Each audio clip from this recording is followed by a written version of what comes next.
how did gender medicine in America and Europe skip the experimental phase and go right to full practice of medicalization and surgical interventions? Because even though we say that the Europeans were smart and they, decided to put the brakes on and start looking at things, they also just sort of, they took the Dutch protocol and just went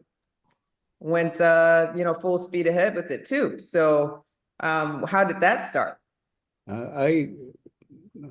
That's a wonderful question. I'll give you a tentative hypothesis. I would say, speaking about me personally, I am much more sophisticated today in critical sensibilities than I was 10 years ago. Okay. When I read DeVries' study in 2014, I thought it was wonderful.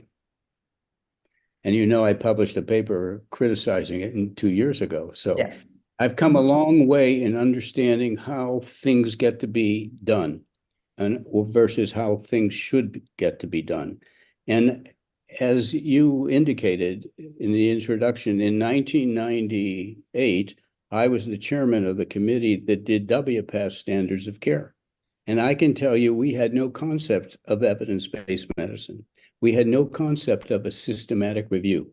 I and the other 8 people on that committee did not have a hierarchy in our mind of evidence-based medicine. We didn't review any studies.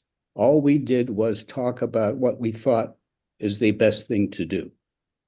I'm guilty. I'm embarrassed at how little I knew and what a high position I had, you see?